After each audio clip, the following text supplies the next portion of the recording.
Hello, everyone. Thank you so much for joining us in today's webinar, Jumpstart Your Annual Fundraising Plan. As a reminder, we'll be sending a recording of this webinar and the slides to all registrants via email. We also want to encourage you to submit your questions throughout the presentation into the questions box on your control panel.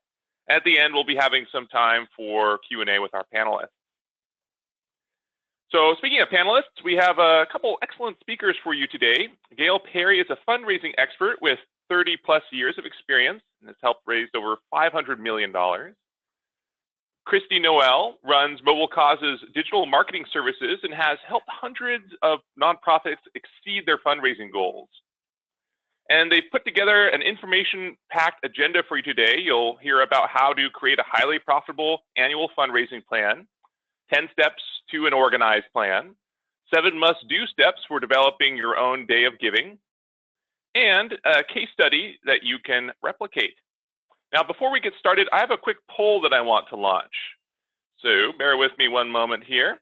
And the question is, what is your biggest hurdle when it comes to annual fundraising planning? So go ahead and select from the responses that you see on your screen here and hit the submit button there at the bottom of the poll. I'll leave this open for another 10 or 15 seconds or so once we get a good number of our audience participating. And I see a couple questions coming in still about the recording. Indeed, we will be recording this event and we'll be sending it to you in a follow-up email after the session. All right, excellent. So we have about 75% of the audience voting so far. Go ahead and get your last couple responses in there. I'm going to close it down and I'll share the results. So by the way, the majority of you here selected deciding when tactics are best. Excellent. So, all right, well, I'm going to go ahead and pass things now over to Gail. Excellent. You're all yours, Gail. Okay, great. Well, everybody, we're only doing 30 minutes, so I'm going to pack a lot of tips in here for my little section. But I'm just fascinated to know that figuring out the fundraising strategies is where everybody's getting stuck. So let's just dive in and let me share with you some ideas about how you can organize your fundraising plan so you can be profitable and have a great year this year. Now, okay, there we go. How can I move the slide? There we go. Okay, so let's talk about what it really takes if you're going to create an annual fundraising plan. It's not as easy as you might think, and it's something that everybody really wants, because if you have a plan, let me see, I'm getting the slides correct here. I think they're going, they're jumping around a little bit. Let me go back. There we go. Oh, okay, I'm trying to stay on slide number 6, y'all, if you'll help me with that. Can you take it back for me? Great. So a fundraising plan is going to help you get your entire team on the same page. And it's so important because you need to have your entire organization working with you together. It's not good if you have one person out there by themselves and everybody else is doing their own thing. The beauty of a fundraising plan brings your entire organization together to embrace a strategy so that everybody understands their part and the timing and the calendar and everything else. Now, I also believe in raising money by the numbers, because if you have a fundraising plan, you can lay out, here's our 2 fundraising events, here's our direct mail program, here's our mobile giving program, here's our major gifts effort. We're going to be thoughtful about setting goals. And what you do, you set a fundraising goal based on how much you really think you can raise, and you base every goal back to a strategy.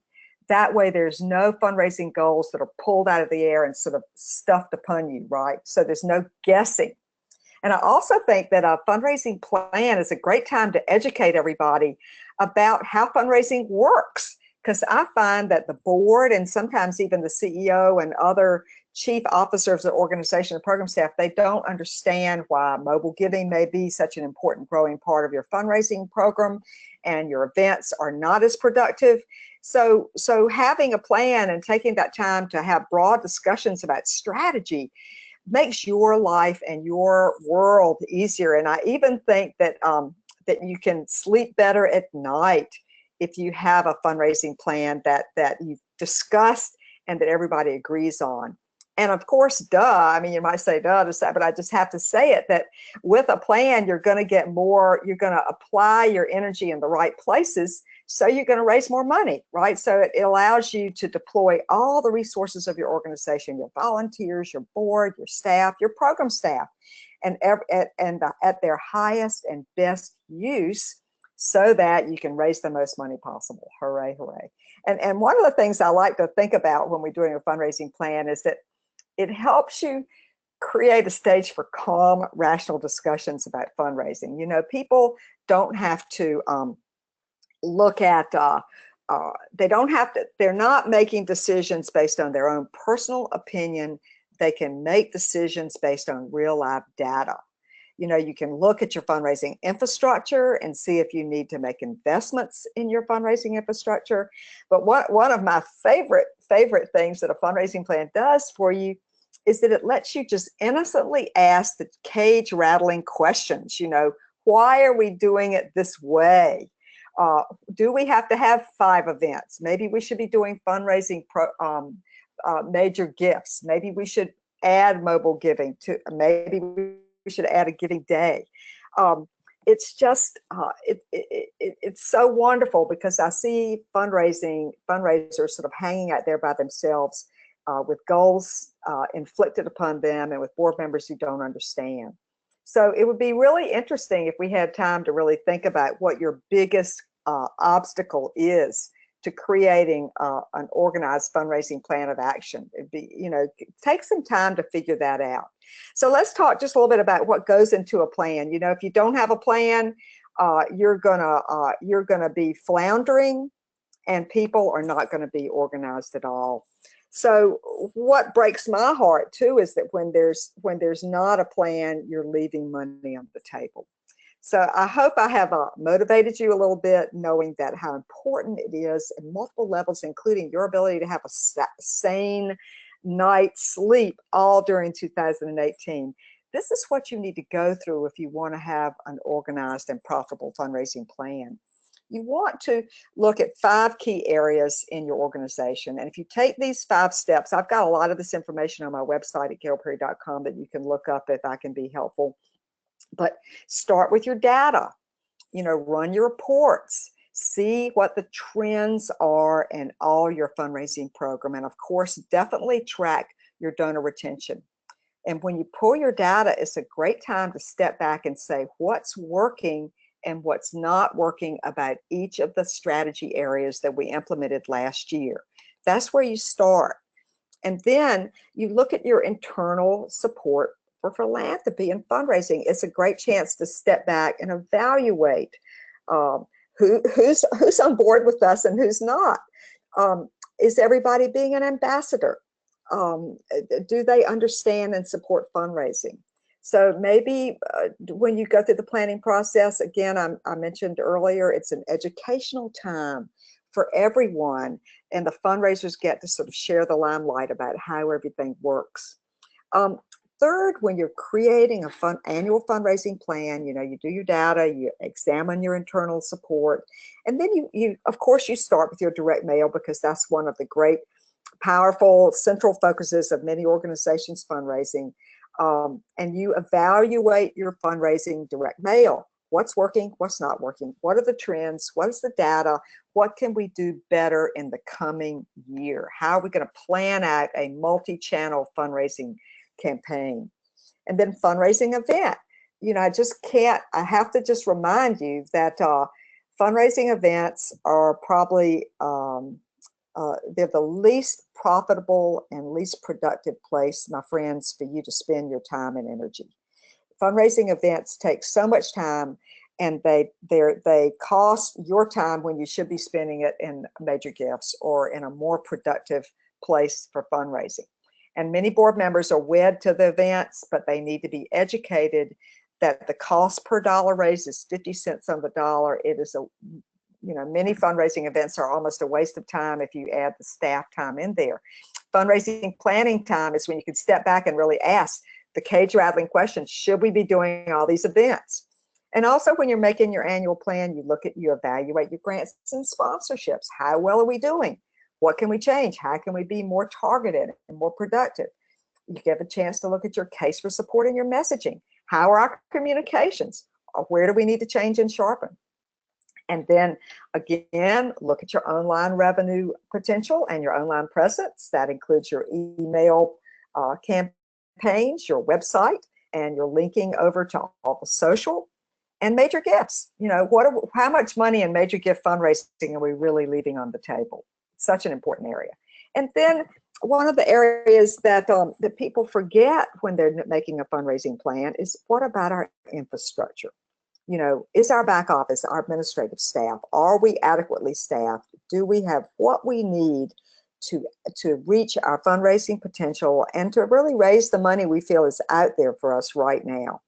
And then finally, it's your board and leadership support for philanthropy. You know, that's part of evaluating of your fundraising, and that's a chance to say, wow, board members, if you can get engaged in thanking donors or some of these other activities, we should be able to raise far more money. And then, result of this plan, you get shared responsibility for fund development. And we know for a fact that organizations that have a shared sense of responsibility for fundraising raise more money. When the board is on board, when the program staff is on board, when the top officers of the organization are on board, there's no mistake about it. Organizations that really raise their fundraising potential reach it because they have a whole team approach to fundraising. So it's 2:12 here on the East Coast. I think I've gone 2 minutes over, so I'm going to turn it over to y'all. How about that? Awesome. Thank you so much, Gail. Great. And thank you for all the helpful tips. So next up, we have Christy. So Christy, I'm going to go ahead and pass the control over to you. All yours. Great. Thank you, Alex, and thank you, Gail, and hello, everyone. What I'm sharing today is, as Gail mentioned, one of the strategies you might put into your annual plan might be your own day of giving. So I'm going to share with you some steps that we have come up with by proven practices here working at Mobile Cause with our Mobile Cause clients. So this isn't theory, this isn't recommendations, these are true proven practices that have developed because of our work with our clients. And you might say, well, why would I need my own day of giving when there is Giving Tuesday every year? And I would absolutely encourage you to participate in Giving Tuesday. But the challenge with Giving Tuesday is that everybody, all nonprofits, are also trying to raise money on that day. So you're competing with other nonprofits for the pocketbooks of your donors. By having your own day of giving, you're now potentially getting a bigger share of the pie because you're not competing with anybody else. So on Giving Tuesday, I might say, I've got $100 to donate, and I've got my 5 favorite causes, so each cause is going to get $20. But if you have your own day of giving and I feel like donating to you, you might get my whole $100. So it's an opportunity for you to not fight for the media attention and not fight for the allocated donations that people are already expecting to give on that day.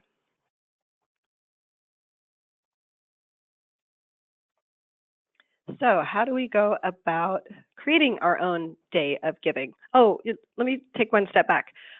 For your calendar, when should you pick your day of giving? You might want to pick it on the anniversary of your organization, or maybe there's a day of the year that works well. So maybe it's Homeless Pet Day and you're a dog rescue group, and you might pick your day of giving on Homeless Pet Day to tie into that.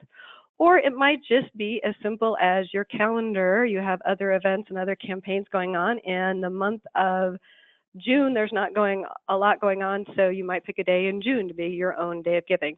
There's no right or wrong way to do that. You just want to make sure you pick a day that you have enough time to plan for, so that you don't just run into this, that you have a lot of working time to build up your communications. Because step 1 of your day of giving is you're going to be using multiple channels for communicating your day of giving to your constituencies. So you're going to implement direct mail, email, social media, and any other, you might try to get a hold of local media, maybe get working with your radio station or a newspaper in your hometown texting your constituents. Let them know that this day is coming and that it's going to be all about your organization and how you benefit. You're going to build your calendar. So this is why it's important to plan your day of giving with enough time to build into your communication calendar, because you're going to start early and you're going to have frequent communication, because there's a lot of clutter. I love Gail's slide that showed what it was like 10 years ago when getting an email was exciting, and now we're all inundated with email. So you can't expect that your one email is going to be seen. So you're going to send multiple emails, and same with social media. We're going to do multiple posts so you can break through the clutter. From a marketing perspective, it usually takes about 7 touches for somebody to make a purchase, and it's not that different on the nonprofit side. So you have to be continually communicating and trying to get your message across for somebody to make that donation. So, but there's also a strategy to your communication calendar. It's not just spamming them with a bunch of messages. You're going to start early and implement different types of communication methods and different messages. So on the calendar here, we've got it broken down between mail, social media, email, and text. And the types of messages are going to be ask, exposition, impact, and stewardship. So you're going to start with exposition. In those first communication pieces, you're going to share information on your organization, who you are, what you address. You're building the blocks of why you're important and why people need to pay attention to you in the work that you're doing. Then as you get a little closer, you're going to start showing the impact. So you're going to let people know how you make a difference, what you're doing in the community, in the world that is changing the lives of people, of animals, of the planet, of diseases, etc. So why the donations make a difference. What is the impact that you are creating by me as a donor giving you a gift? Then as we approach the day of giving, we're going to transition to the ask. And that's when we are actually directly requesting a gift. It could be a recurring gift, it can be an annual gift, it can be multiple gifts, but you're going to make an ask. And you're going to make that ask repeatedly and using, again, different communication. So you might email the ask, you're going to do social media on the ask, and you're going to text for the ask. And you're going to do it repeatedly, particularly on that day of giving. And don't be afraid to send multiple messages, because, again, we're going to try to break through the clutter, and don't expect that everybody's going to see every message that you send. So go ahead and repeat it. And then after the day of giving, we're going to convert to stewardship. Now we're going to cultivate and continue storytelling for future engagement with these donors and these constituents. So you need to continue to tell them about your organization and how their money is being used to impact your organization and those that benefit from it.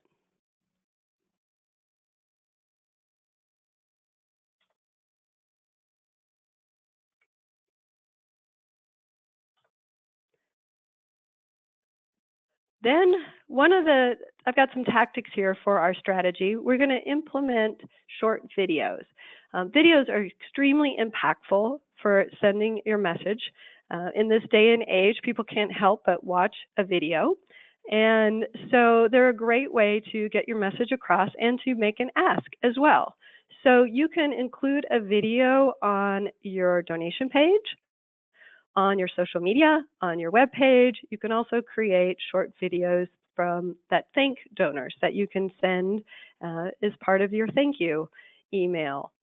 And don't worry about it needing to be a high production value. I get a lot of questions about, well, I don't have a budget and I don't have a media department. We're not asking you or recommending you even do that. Selfie videos are extremely impactful. People really like the organic nature and the personal nature of a selfie video. And anybody with a smartphone these days can create a selfie video. So that includes you. So whether it comes from the executive director or somebody who's benefited from your organization, whose life's been turned around, who has a new job, a new life, something that because of the donations of the community is a great way to utilize that person and make a video and have them make a video. You can even do Facebook Live or YouTube Live and show your day of giving and all the activities that's going on within your organization, or if you're a homeless shelter, you know, what's going on in the homeless shelter that day, and share that live. The main takeaway is to keep it short. Attention spans are not what they used to be. So, you know, 30, 90-second video, we're not saying go on there and create a 5-minute video of just you talking. You can make it short. Be impassioned about the organization and what the money will do, and let everybody be excited by seeing that and have them act. Increase your social media posts. So don't be afraid to send a lot of social media posts that day. Here at Mobile Cause, one of the #1 organizations that raised money on Giving Tuesday posted about 28 times that day to Facebook alone. So don't be afraid to send multiple messages. Probably not all of them are going to be seen by everybody. And even if they are multiple seen, that's okay, because they're going to get reinforcement of your message. And the messages aren't going to all be the same. So it's a new way to share your message and share a different story, or share a different case study or an example of how their money is going to be used. So make sure you do get bold and send out multiple posts across all the social media that you are currently using. If you're not into one of the social medias, you don't need to get into it that day. Just pick the ones that you are already using, that you do well, and post repeatedly. And some of those can be just messages, and some of them will be ask. Don't make those all ask. I'm not certainly recommending that every one of those posts is an ask, but share the information about your organization, your impact, and then you can always have a link to your donation page, but some of those definitely should be an ask. And then also, not everybody can donate that day, but that doesn't mean they can't make a difference or they can't give. So make sure some of your messages are telling them in other ways that they can help. So if you say, you know what, if you can't donate today, that's okay. Share or like our post. That will help us. If you can't donate today, maybe you can sign up for a volunteer and send a link to your volunteer registration page, because your time is as important as your money, and there are various ways that your time can impact our organization as well. So make sure you give everybody other opportunities to make a difference, even if they can't make a financial contribution. And let everybody know how close you are to making your goal. So if you're trying to raise $10,000 or $5,000 or $100,000, whatever your goal is, throughout the day, one of your messages can be to give them updates. So we are $5,000 away from raising $20,000 in what we need to, redo our kitchen at the homeless shelter. Please help us. By giving them quantifiable updates, it lets them know that you are making progress. It also helps people. Some people might make multiple donations because they want to give a little bit more to help you get there, or their donation might be higher because they want to see you reach that. So I might have thought about giving $25, but they're getting pretty close, but they need a little boost. So maybe I'm going to write that check for $75 now instead. So keep giving them, and it's a great way to continue to keep a communication without feeling like you're being intrusive. You're just giving them an update. We are so close. Help us get across the line, or share our message so that we can get more people involved. And not only the quantifiable updates, by having your impact metrics as part of your donation request really helps people understand how their money is being used, and it can also move the needle up. So if $25 is going to help me feed a family of 4, but for $50 I can get hot meals for 100, I might write that check for a little bit, or put that credit card number, add a 0, or change the amount and boost it a little bit. So make sure that people know when they land on your donation page, they can see what the different various levels are going to do for your organization, so they know how their money is being used, and they might change the amount just a little bit in your favor.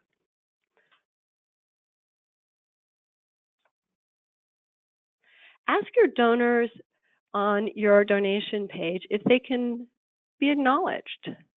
So you can have just a checkbox and say, can we acknowledge that you made this donation? And then if they say yes, and a lot of them do, because they do like to have people aware of what they're doing. But if you tag them in social media and thank them for that, then they're likely to share that particular message, and which increases the awareness and visibility of your organization and your day of giving. And it's a great way to be kind to your donors and thank them. So whether it's an event thermometer where people can see names throughout the campaign, or if it's on social media, or it's a newsletter with a list of donors, when you get your permission, make sure you are acknowledging those important donors. And then your day of giving doesn't stop on the actual day of giving. Make sure, in addition to any automated thank yous that are all automatically going to be sent for their tax receipt, give them that personal touch. Make sure you write a thank you note, a personal thank you note, have somebody in the organization. If you work with children, it's a great way to have them participate by writing the thank you notes and sending them out to the donors. And then on top of that, you want to send at least 2 updates specifically about the success of your day of giving, how the money was used, and the impact that it's making, so that your donors really feel a part of the organization and engaged. Because the whole goal of your campaign is to keep the donor at the center of your plan. You want them to feel valued, you want them to feel a part of your organization, and that they're going to be continuing to be engaged from this campaign and anyone going forward, so that they are continuing to be a supporter of your organization. So let's look at one of our mobile cause customers who took some of our advice and implemented a campaign similar to that of what we are talking about. So the Cheryl Welter Foundation was established in honor of Cheryl Welter. It was established by her family and is run by her father, Walter Welter, who is a full-time businessman, owns his own business, very active in his church. He broadcasts the local radio, high school games on radio, and is got children and grandchildren. So this is a part-time volunteer position for him to run the Cheryl Welter Foundation. And he was trying to generate $37,000 by the end of the year to endow the foundation, so he could start giving out small grants, and small being $50 to $250, to high school students in Cheryl's name, so they could fully participate in high school. He found that some of the students, underprivileged students, didn't have enough money to go on a field trip, or to buy their school uniform, or have supplies to participate in the arts program, and that a lot of the teachers were trying to support them out of their own pocket, which was already a burden on a teacher, as we know, are not the highest paid in this country. So by having just these small grants, he could really change the life of these students. So what he did was he started a community campaign. So it had an element of crowdfunding. He went to the schools.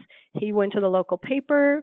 He talked about it on some of his radio broadcasts and told people to text Cheryl to 71777 whenever he could. And the results took off. It was a little slow, but he was consistent with his communication. And then once the momentum built, it got legs of its own. So he, in the matter of a couple months, raised almost $18,000 to get him to his year-end goal of $37,000. That through about 154 donors. And one of the things Harold did that was really great was he was very active on social media. And as some of the tips that I gave you, he did a lot of selfie videos. So he talked about the organization. He talked about his $37,000 goal and why it was important. And he gave updates. And he did these, you can see, in his office, primarily doing his own selfie video. The community got involved. Students and teachers started raising money and would present him out of the blue with money that they had raised and presented to him. And so we were thrilled for both Harold and the organization that by the year end, he had $37,000 to begin awarding those grants now here in 2018. So a lot of information there at a fast pace, but I'm happy to answer questions. But I also wanted to remind everybody that if you are looking for one-on-one help with your digital fundraising planning, Mobile Cause is offering a customized digital fundraising campaign calendar with our $2,999 Quick Start package. And you'll be provided with step-by-step activities and best practices that work for you in your specific campaign. And you will get more information on this in an email after the webinar if you are interested in learning more. So thank you for your time. And Alex, I will send it back to you. Awesome. Thank you so much, Christy. Thank you for sharing such insightful knowledge with us as well. So we're going to switch gears for a few minutes just to answer any questions that folks may have. So let's see. We're going to start with our first question here, which is for Gail. Do you have any advice for new nonprofits who don't have data yet? This will be their first campaign. Yeah, I sure do. You need to consider your fundraising opportunities. Every organization has got a unique position. It's got maybe a social media footing or powerful people in the community backing it, or you've got grant funding. You've got something to work with. And the rule of fundraising is that you start with what you have close at hand and build your network out. So yeah, if you don't have data, hooray, but you do have the momentum of a startup. But I do caution you that if you're a one person starting up, you're not going to be as successful as if you have a team to start up. So if you're one person, the first thing I do is to get the monkey on more people's back than myself. So again, that you can sleep at night, right? Excellent. Mm-hmm. Cool. So our next question is for Christy. Can you expand on texting as a channel? Sure, happy to. So texting is a great opportunity to get your message short and sweet in front of your constituencies. You're limited in characters typically by a text, but the great thing about texting is it has a very high open rate. So 98% of texts are open and about 90% are open within 3 minutes. So it's definitely a communication tool you want to implement into any strategy so that if it gets the immediacy and there's a sense of importance with texting. And Mobile Cause platform does support texting to your constituencies, and so it's an easy implementation as far as any Mobile Cause campaign. Excellent. Thank you. Next question here for Gail. How do I get the board more involved in helping with fundraising? Oh, that's a tricky subject. I frankly think that you can raise a lot of money without your board. You can raise more if they help. And you also need to be realistic about your board's willingness to tackle fundraising. I usually find that maybe a third will help. A third run when the F word is mentioned the other way. They're terrified, and maybe a third can be swayed either way. So find the board members who are savvy, who are willing to help, and start them out making thank you calls to donors. That's the best way to introduce them to the whole concept of fundraising, and they get to see the joy that donors have when they're funding your organization and connected and supporting to your work. So I've seen board members whose fear of fundraising went away once they came in contact with donor joy. And one of my organizations I work with, they had a board phone, a thankathon for board members. And even the board members who were terrified of thanking came and did it. And one donor was so thrilled with getting a thank you phone call from a board member that he sent a $10,000 gift in the next week. So the board members were now motivated because they got positive feedback that it was a great idea. And studies know that if board members make thank you phone calls, the future gifts from those donors who were called will go up substantially. Wow. Great question. Yeah, indeed. Let's see. So running short on time here, so I'm going to just jump to our last question here, and this is for Christy. We have a very small database of names. How do we build that? That is a challenge for all nonprofits, and it is a combination of tactics. So certainly using the names that you have and communicating with them. If they're active supporters, you might be able to get them involved in a peer-to-peer fundraising where you ask them to become fundraisers. And in a peer-to-peer campaign, most fundraisers get donations from about 8 people, 6 people of which are new to the organization. So that's one way to bring in new names to the organization. Using social media, if you have a following, you can have contests or enter to win to gather names and add them to your database. You might have some thought leadership information you can share and have people provide their information to give you if you've got the latest stats on whatever's happening in the research world of your organization, or changing in the homeless community, or pets or the environment. If you've got something to offer that people would sign up for. Facebook ads are not very expensive, so that might be another way. If you've got something to offer, again, just asking people to sign up for information will have somewhat results, but if you can actually provide an incentive for them, and I don't mean having to give everybody something, but if it's a white paper or a new newsletter full of great information, or an enter to win, things like that.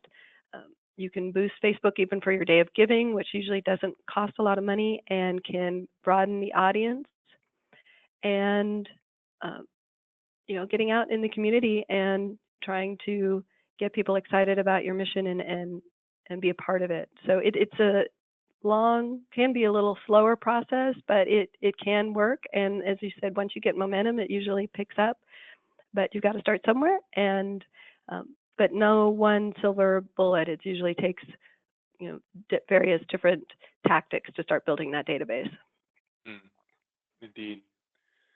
All right, so that's going to wrap it up for us today. If you're interested in discovering how to accelerate your fundraising and your donor engagement programs, you can speak directly with an expert here at Mobile Cause just by calling 888-661-8804 or by visiting mobilecause.com/free-consultation. The link is right there on the slide. Now, once again, thank you to our presenters, and thank you all for attending. You'll receive the webinar recording and our slides shortly. Have a great day, everyone. Thanks again.